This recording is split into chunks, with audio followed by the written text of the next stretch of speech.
As we start getting into 2024, you've probably set a lot of goals, including financial goals, health goals, things you want to achieve within this year. Now, of course, to do this, it makes it very easy if you are planning and if you have a financial plan with the budget to really get into 2024, and also knowing what could be coming that are going to be adjustments or need to be kind of prepped a little bit ahead of time with the budget. Now, overall, guys, in today's video, we're going to be looking at things that are going to more than likely increase during 2024 that can affect your budget that you should be planning for right now, with number one, guys, being health insurance premiums. Now, this, of course, has kind of year over year, we have seen the rising cost of healthcare. We have seen a lot of companies that can no longer afford to provide healthcare, a lot of people that are buying their own healthcare, but the utilization of HSA accounts, FSA accounts, or actually looking to lower your premiums can make a really big difference, guys, when it comes to your budget. Now, this also plays a really big factor in your personal health.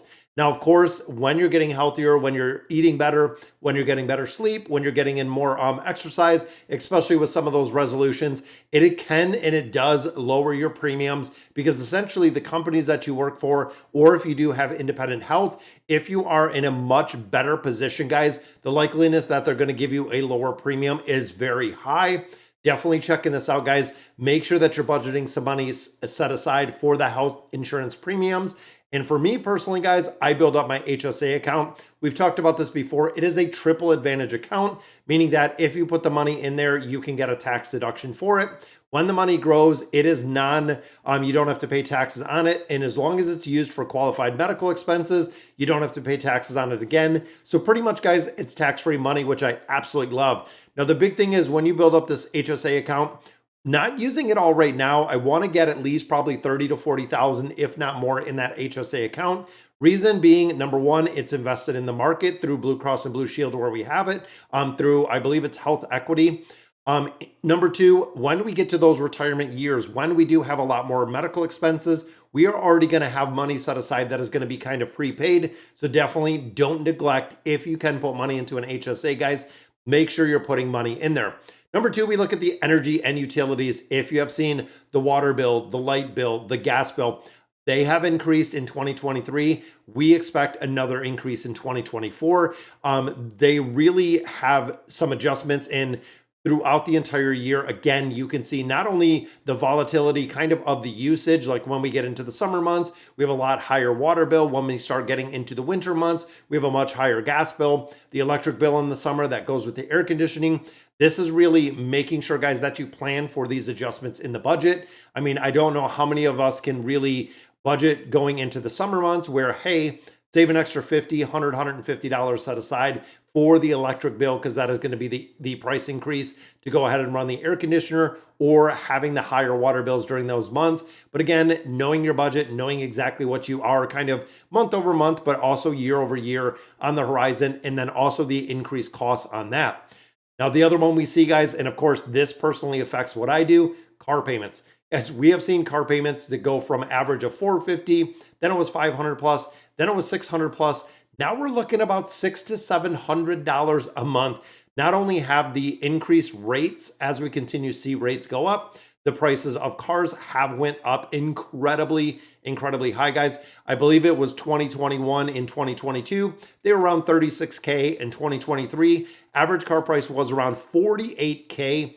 So about a $12,000 increase there. Now you couple that with the increase in the rate. Vehicles are super expensive, guys. And also with that, the depreciation. I always talk about this, guys. When you're buying if you're buying a brand new car, the depreciation factor in there is huge. I mean, they say you lose 10 to 15% of the price when you drive it off the lot. So if you're rolling in a $50,000 car, $60,000, $70,000, $80,000 car, minus your 15% right off the top, as soon as you drive it off there.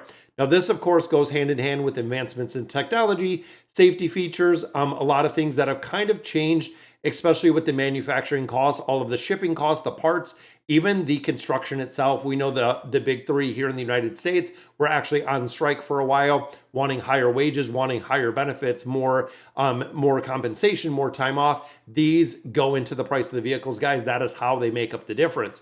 Now, we've also seen a big increase in home insurance. 2024, they're saying 4 to 8% bump in homeowners insurance premiums, which of course are going to make a big impact when you're looking at natural disasters, flood, climate change, everything else. As the insurance companies pay out more premiums, we are going to see this continue to increase, which of course means that if you are escrowed, so if your homeowner's insurance is escrowed, if your taxes are escrowed, at the end of the year, guys, you could be getting a bill. Either one, your payment is going up, or two, you have to make up the difference for not only the homeowner's insurance, but for the escrow as well, because the values have been consistently going up.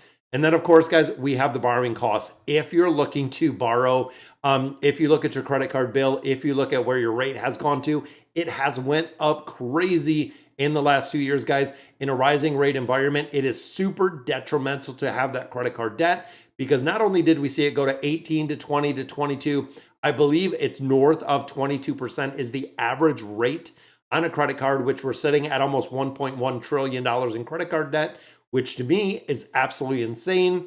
When you couple it with a 22% rate, it's kind of crazy. Now, of course, getting into the new year, it's time to eliminate that debt. It's time to pay it down, guys.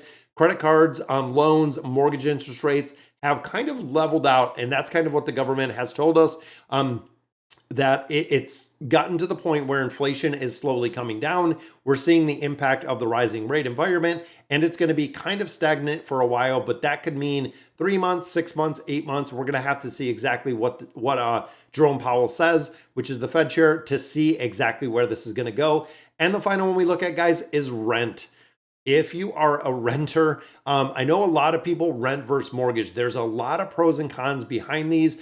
Renting, of course, can be a lot cheaper if you move a lot, if your job relocates, versus buying. There are, again, a lot of pros and cons. With renting, though, there is a point, guys, where the cost of renting, especially locally here, the cost of renting has almost eclipsed for a majority the cost of home ownership. Even though we've seen the cost of home ownership go up a lot, buying versus renting, you have to put a lot of things kind of in a bucket, guys. Most of the time when you rent, some of the utilities are covered. The water could be covered. The gas could be covered. You could actually have, and you have to think about this when you're looking at the amount of rent. But we've seen places around here, $750, $1,000. But we've also seen places around here that are $1,400 to $1,800 per month for rent, which again, if you can find a good kind of lower rent area, at least being in a place you want to be, a place you do feel safe, but it is affordable versus buying, guys. Buying, you have to think a lot of additional things. When you look at home ownership, you do have, the escrow, you do have the insurance premiums, you have the home repairs. There are a lot of things that you have to keep in mind renting versus buying.